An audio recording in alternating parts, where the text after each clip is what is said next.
Hello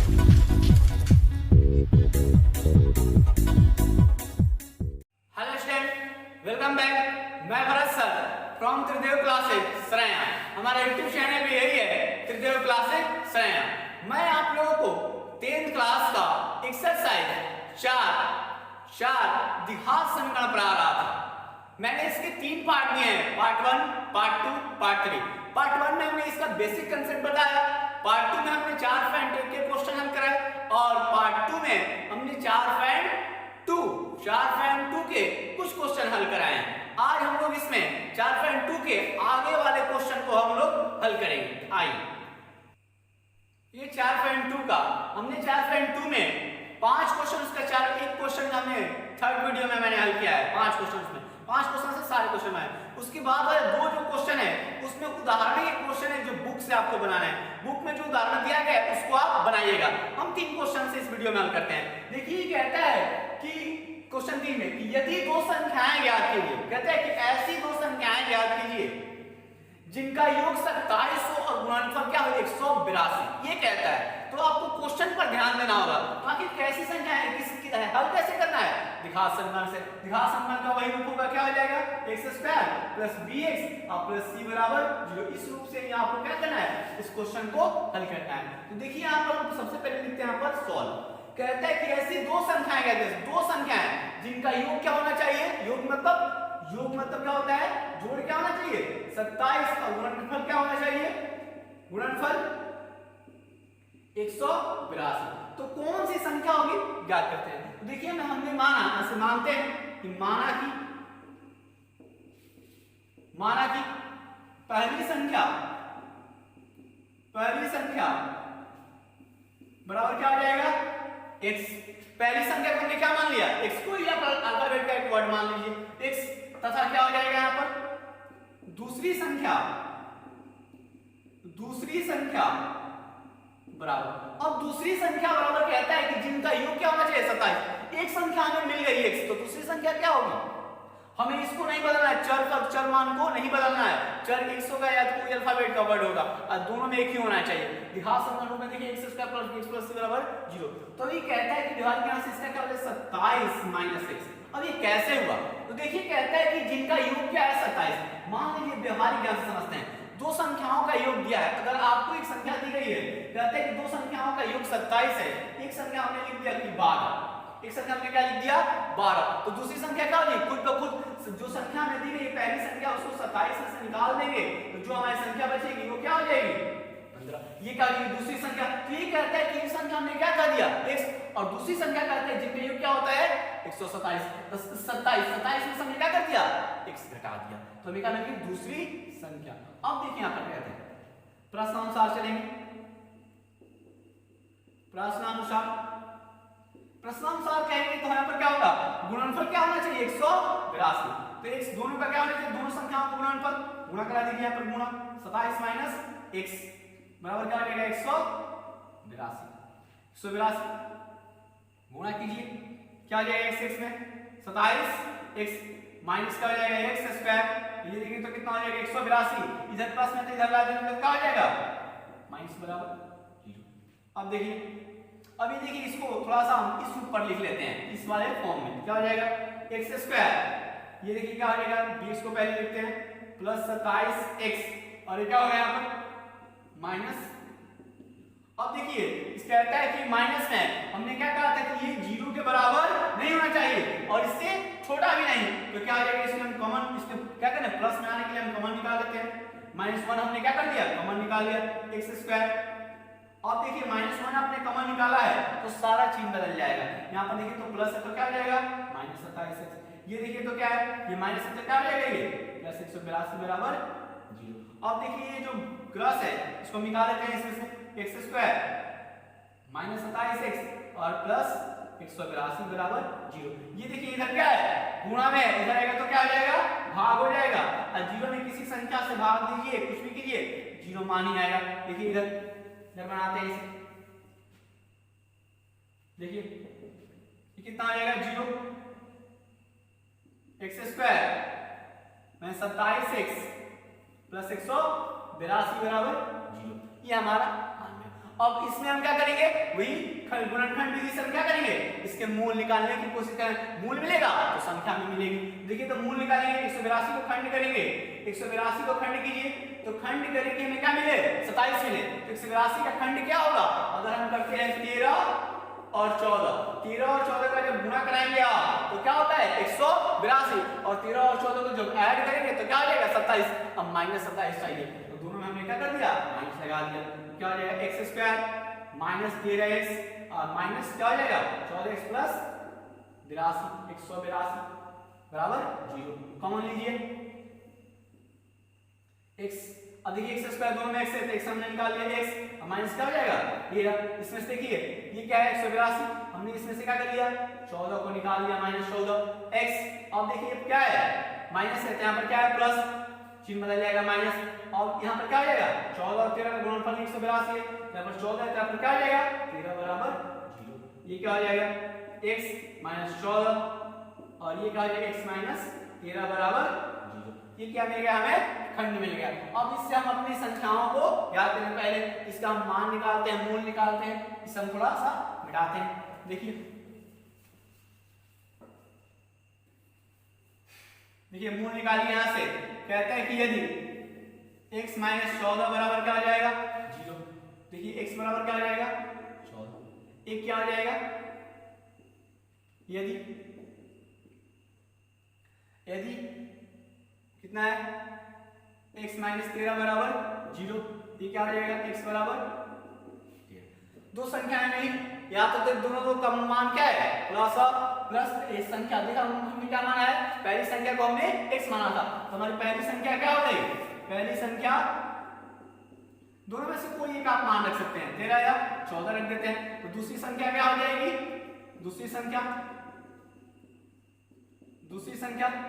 27 minus x, तो 27 minus क्या हो जाएगा x का मान कितना है 14, पहली संख्या का x मान है 14 बराबर 13।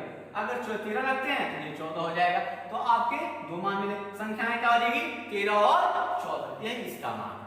ठीक, अगले क्वेश्चन को देखते हैं, क्वेश्चन 4 को देखते हैं। क्वेश्चन 4 में कहता है कि दो क्रमागत धनात्मक पूर्णांक याद कीजिए जिनके वर्गों का योग 365। आपको दो क्रमागत धनात्मक पूर्णांक याद करना है, सॉल्व देखते हैं। ये कहता है कि दो क्रमागत धनात्मक, क्रमागत मतलब क्या, क्रम में चलना चाहिए, एक के बाद दो, दो के बाद तीन, ऐसे क्रमागत धनात्मक पूर्णांक याद करना है जिनके कहता है कि वर्ग उनके जो स्क्वायर होंगे, जो वर्ग होगा उनके वर्गों का योग कितना है 365 है। अगर आपका 365 वर्ग होता क्या है, तो किसी संख्या को उसी संख्या से दो, इसी संख्या से क्या गुणा कराया जाए, जो मिलता है उसे हम क्या कहते हैं वर्ग कहते हैं। जैसे 2 का 2 से गुणा कराया तो क्या आ जाएगा 4, ये मिलता है, ऐसा वर्ग। तो कहता है कि जिनके वर्गों का योग क्या होना चाहिए 365। अगर मात्र धनात्मक पूर्णांक क्या हो जाएंगे, जैसे धनात्मक, ऋणात्मक नहीं, धनात्मक पॉजिटिव होने चाहिए। संख्या की जब बात करेंगे तो इधर 0 से इधर चलना पाए, दाहिनी तरफ 1 2 3 की तरफ हमें धनात्मक चाहिए, ऋणात्मक नहीं। ऋणात्मक होगा तो छोड़ देंगे। ये कहता है क्या होगा 4, तो अगला क्या हो जाएगा 5, ऐसे क्रमागत मिलना चाहिए। तो मानते हैं, देखिए हमने कहा माना कि पारा धनात्मक पूर्णांक बराबर x तथा दूसरा धनात्मक पूर्णांक बराबर क्रमागत क्या होगा दूसरा, एक पहला क्या हो गया x, तो दूसरा क्या होना चाहिए, इसको हम लोग क्या करेंगे एक ऐड कर देंगे, क्योंकि क्रम में बढ़ना चाहिए। तो क्या हो गया क्रमागत x प्लस 1, ये क्रमागत धनात्मक पूर्णांक हुआ। अब कहते हैं कि प्रश्न के अनुसार से चलेंगे, जो प्रश्न कहता है, प्रश्नानुसार प्रश्न कहता है कि क्या इनके वर्गों का योग, तो वर्ग क्या होते हैं स्क्वायर करिए, हमने क्या कर दिया x का स्क्वायर होल कर देते, x का स्क्वायर। अब वर्गों का योग कहते हैं, योग मतलब जोड़, एडिशन, जोड़ करिए तो क्या है जोड़, x प्लस 1 का क्या करेंगे स्क्वायर, कितना है 365, ये होगा। अब देखिए अब क्या हो जाएगा एक्स स्क्वायर, तो एक्स स्क्वायर यहाँ पर हमने गुणा करा एक्स स्क्वायर। अब देखिए तो ये क्या हो जाएगा x प्लस 1 के होल स्क्वायर है, तो a प्लस b के होल स्क्वायर बराबर क्या होता है a square plus 2ab plus b square. इसी रूप में तोड़ते हैं, हमारे पास फॉर्म है तो हम लोग रखेंगे यहाँ पर क्या करेंगे x का स्क्वायर और प्लस 2ab, तो a का मान क्या हो जाएगा x और b का मान क्या हो जाएगा 1। ये गुणा का चिन्ह याद रखिए, ये गुणा है, प्लस 1 का स्क्वायर बराबर 365। हल कीजिए इसे, x square plus x square, ये क्या आ जाएगा गुणा करेंगे 2x, ये क्या आ जाएगा 1 बराबर 365। अब देखिए हल करते हैं इसे, ये देखिए तो एक समान है, समान होगा तो क्या करेंगे जुड़ जाएगा एक्स स्क्वायर, इसके पहले क्या है 1 है, दोनों जोड़ देंगे एक्स स्क्वायर प्लस 2x, ये प्लस 1, ये देखिए तो ये प्लस है, इस तरफ इधर लगाएंगे तो क्या आ जाएगा माइनस 365 बराबर 0 एक्स स्क्वायर। अब देखिए इसमें से 2x स्क्वायर हल करते हैं, ये 2x, अब देखिए प्लस 1 है, इसमें से घट जाएगा क्या आ जाएगा 364, अब माइनस 364 बराबर क्या आ जाएगा 0। अब देखिए कॉमन ले लेते हैं, 2 कॉमन ले लीजिए एक्स स्क्वायर अब प्लस क्या आ जाएगा x, इसमें से हमने कॉमन 2 निकाल लिया, कितना आ जाएगा 182, 182 बराबर 0, ये इतना हो गया।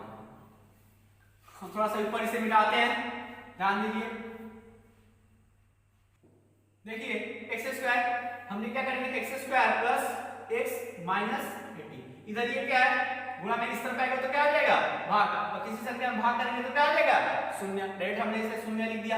अब इसको हम लोग गुणनखंड करेंगे, अब गुणनखंड करेंगे तो देखिए यहाँ पर 182 है, 182 का खंड हमने बताया, 182 का खंड करते हैं, हमें क्या मिलना चाहिए प्लस 1, तो हमने क्या किया एक्स स्क्वायर, अब 182 का जब आप खंड करेंगे तो क्या मिलेगा 14 और 13, तो आपको प्लस 1 चाहिए, प्लस 1 x नहीं प्लस 1, इसके पहले क्या है प्लस 1 x के पहले, तो प्लस 1 इसमें से हम क्या करेंगे ये प्लस हो जाएगा और ये माइनस इसमें से घटेगा तो क्या मिलेगा आपको 1, ये जोड़ने घटाने पर क्या आना चाहिए ये b का मान आना चाहिए, तो यहाँ पर क्या हो जाएगा x 14x minus 13x minus 182 बराबर 0।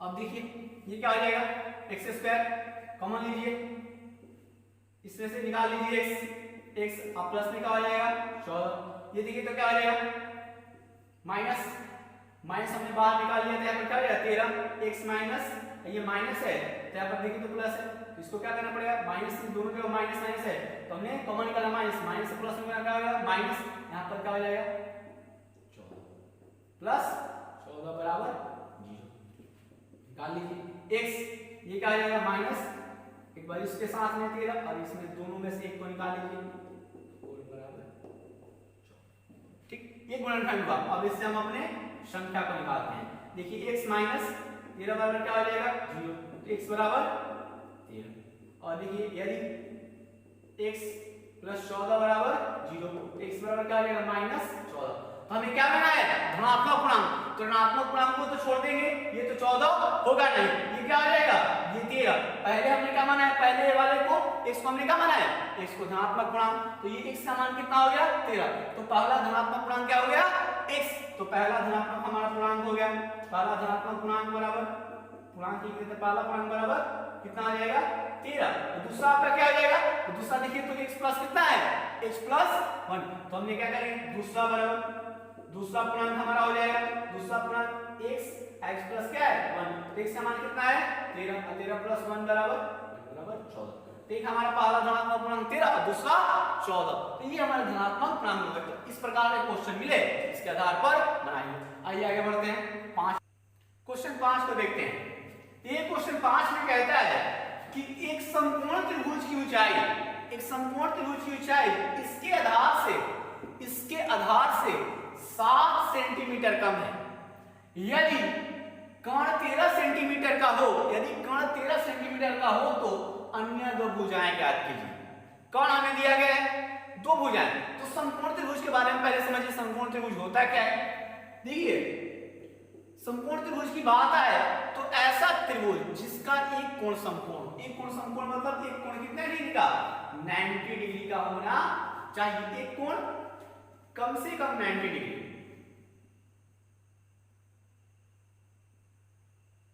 90 डिग्री का होना चाहिए, यही समकोण त्रिभुज है। और ये दो कोण, ये इसके दो कोण थीटा न्यून कोण हो सकते हैं।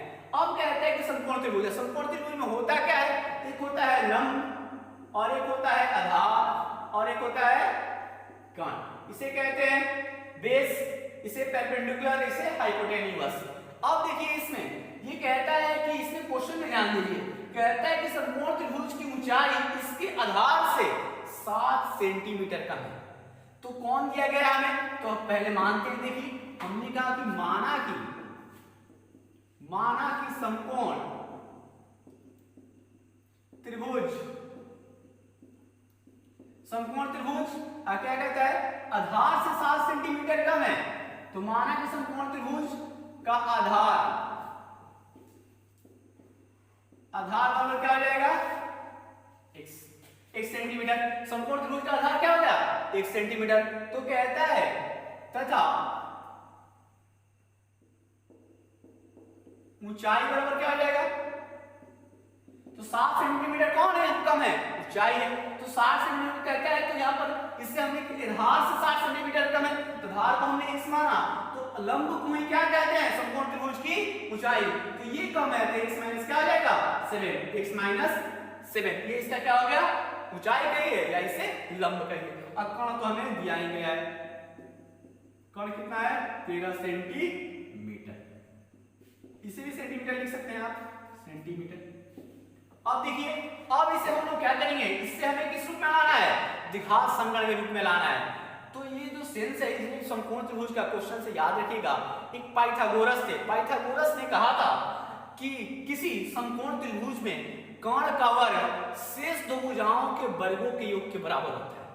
कर्ण का वर्ग, कर्ण का जो स्क्वायर होता है, कर्ण का वर्ग शेष दो भुजाओं के वर्गों के योग के बराबर होता है। उन्होंने ये कहा था, कोई भी ले लीजिए, लंब का स्क्वायर यही। तो हम लोग पाइथागोरस प्रमेय से चलेंगे, प्रश्न में तो लिखेंगे प्रश्नानुसार।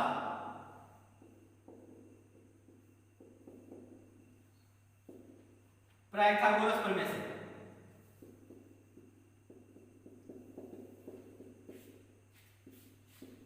पाइथागोरस प्रमेय से। तो पाइथागोरस ने कहा था कर्ण का वर्ग, तो हम लिख लेते हैं यहां पर कर्ण, ये आधार है, आधार का स्क्वायर प्लस इधर किधर भी लिखी उससे कोई फर्क नहीं पड़ेगा, एक्स स्क्वायर बराबर कहा जाएगा कर्ण का स्क्वायर। मान रखिए इसका मान कितना है x, ये तो आधार कितना है x का स्क्वायर, लंब कितना है x माइनस 7 का स्क्वायर, और कर्ण कितना है 13 का स्क्वायर।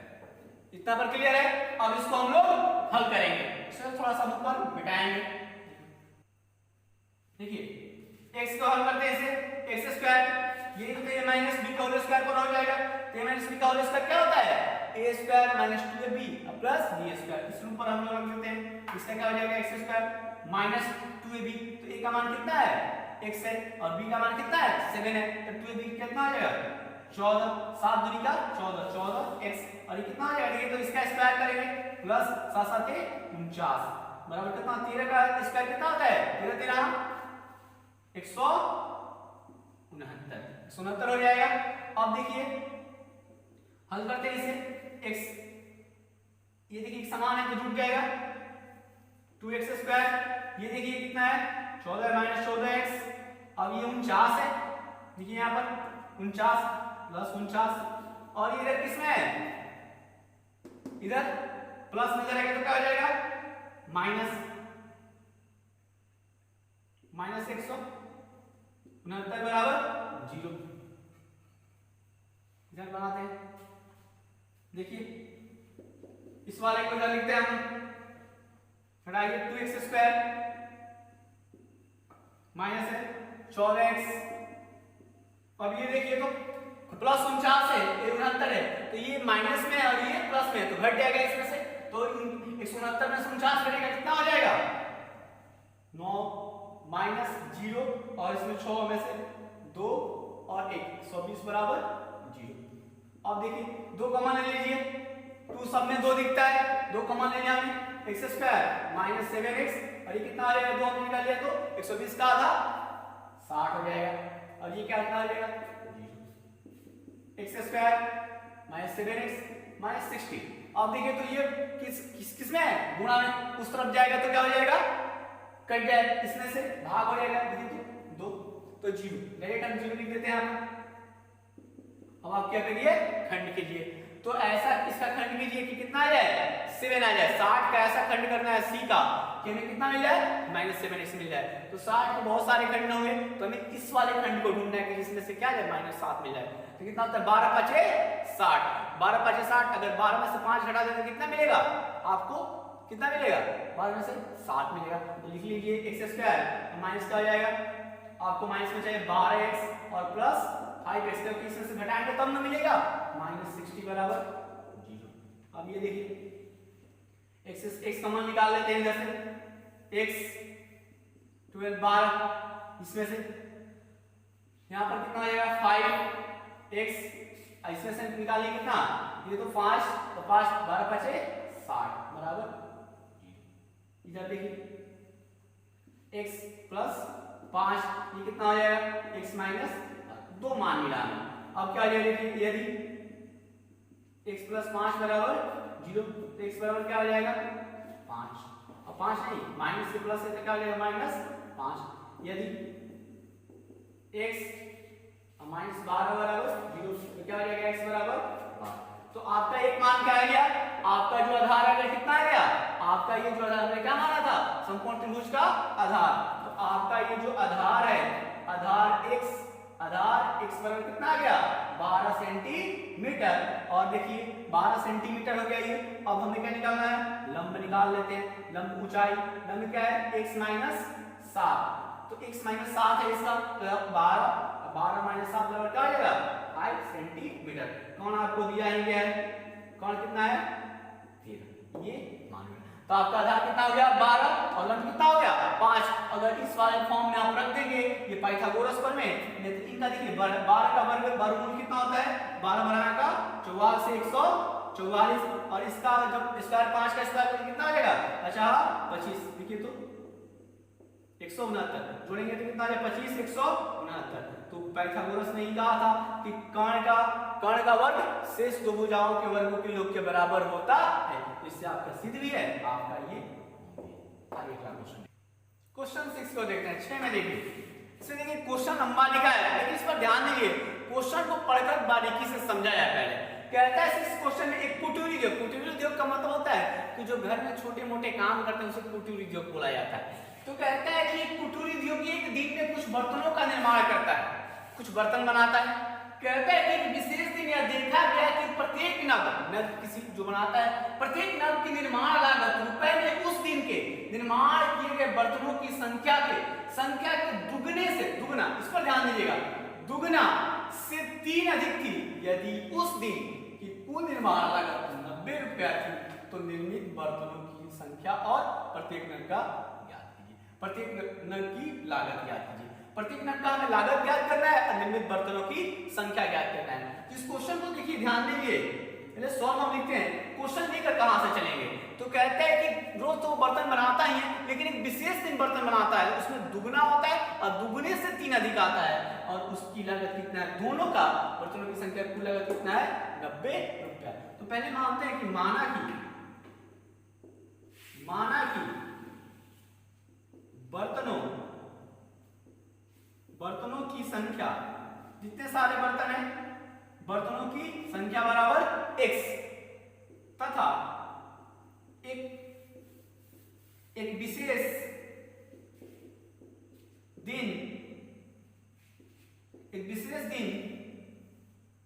विशेष दिन का निर्माण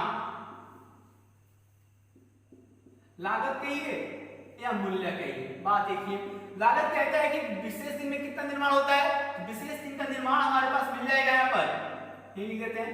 देखिए 2 है, दुगने से इसका दुगना, तो इसमें दुगना करेंगे, जो बर्तनों की संख्या इससे दुगना बर्तन बनता है। अगर आप एक दिन बनाते हैं 2 बर्तन और दूसरे दिन एक विशेष दिन बनाते हैं 4 बर्तन, तो आपका दोनों दिन अच्छा क्या है, तो दुगना है तो x, इसमें क्या हो जाएगा दुगने से 3 अधिक, तो 3 क्या कर देंगे प्लस, ये अब कहता है कि प्रश्नानुसार से जब चलेंगे, प्रश्नानुसार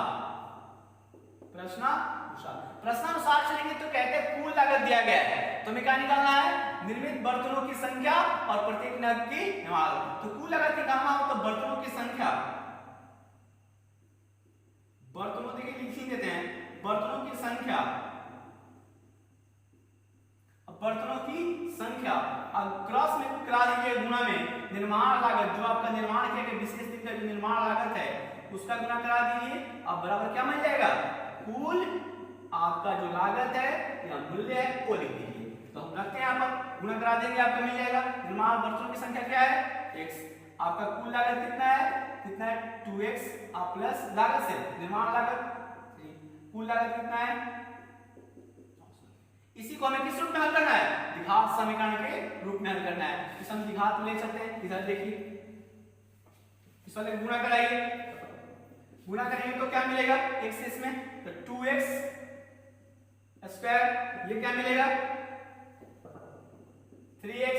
अब देखिए इसमें क्या हो जाएगा, इसको ये इधर प्लस है, इस तरफ आएगा तो क्या हो जाएगा -90 बराबर 0। अब देखिए आपको इसे गुणनखंड करना है, तो सबसे पहले हम क्या करेंगे, इसमें आप गुणा करा दीजिए। तो गुणा कराएंगे देखिए तो 90 में इसमें करेंगे 2 से, क्योंकि हम जानते हैं a और c का क्या होना चाहिए, गुणा होना चाहिए। तो a और c का देखिए यहाँ पर गुणा करते हैं तो कितना हो जाएगा, 90 दूनी का 180 होता है। अब 180 का खंड कीजिए कि 3 मिल जाए, तो 180 का क्या खंड मिलेगा जिसमें 3 आएगा, 180 का खंड, 180 का खंड करने के लिए 180 में आएगा खंड करते हैं। 180 का जब आप खंड करेंगे तो खंड करके हमने इसमें 2 से हमने क्या किया, इसमें गुणाया, तो कितना हो जाएगा 2 से 90 में 180। तो देखिए 2 से कटाएंगे इसमें कितना हो जाएगा 90, फिर 2 से 45, फिर कितना से 3 से, जितना छोटा से कटे 45, ये कितना आया 15, फिर इसमें कितना से 3 से 5। अब खंड करने के लिए देखिए आपको कितना लाना है, +3 लाना है, गुणा करिए कितना हो जाएगा, 2 दूनी का 4 अशर्तियां 12, ये 12 हो गया इतना का गुणा, और कितना हो जाएगा ये 3 5 15, तो 12 और 15 का गुणनफल कितना हो गया 180। तो 180 में 15 में से अगर हम 12 घटा देते हैं हमें कितना मिल गया 3 मिल गया, तो हमें यही ना चाहिए 3x, रख देते हैं इसको, कितना है 2x स्क्वायर, अब प्लस में क्या हो जाएगा 15 को रखिए पहले क्योंकि बड़ा है प्लस x, ये का जब 12 है ये कितना -90 बराबर 0। कॉमन लीजिए, इसमें से निकालिए दोनों में से, इसमें से हमने क्या निकाला x, क्योंकि x ही मिलेगा x, इसमें क्या हो जाएगा +15 2x, इसमें ये 2x, अब प्लस क्या हो जाएगा ये 15, x कितना है 2x प्लस 15, इसमें क्या निकालिएगा देखिए, तो ये 12 है और 90 है, हमने इसमें से 6 निकाल लिया, ये कितना मिलेगा इसी के बराबर होना चाहिए 2x, कितना आएगा ये माइनस है, यहाँ पर क्या करना पड़ेगा प्लस, ये कितना आ जाएगा 15 छक्का 90 बराबर 0। अब रख लीजिए x -6 और ये क्या आ जाएगा 2x प्लस 15 बराबर 0, ये गुणनखंड है। अब इसको हल करके x का मान निकालते हैं, मूल निकालते हैं, x -6 बराबर 0, x बराबर क्या हो जाएगा 6। अब ये हो जाएगा यदि 2x प्लस 15 बराबर 0 तो क्या आ जाएगा 2x, और ये 15 प्लस इधर आएगा तो क्या आ जाएगा -x बराबर कितना आ जाएगा, तो माइनस वाले को हम छोड़ देंगे, हमें क्या चाहिए x का मान कितना आएगा हमारे पास 6 आ गया, x का मान कितना आया 6। अब थोड़ा सा यहाँ पर मिला देते हैं, देखिए x का मान 6 आ गया, तो बर्तनों की संख्या हमारे पास क्या मिली, बर्तनों की संख्या हमें मिल गई, हमें नंबर क्या माना है बर्तनों की संख्या बराबर x, तो बर्तनों की संख्या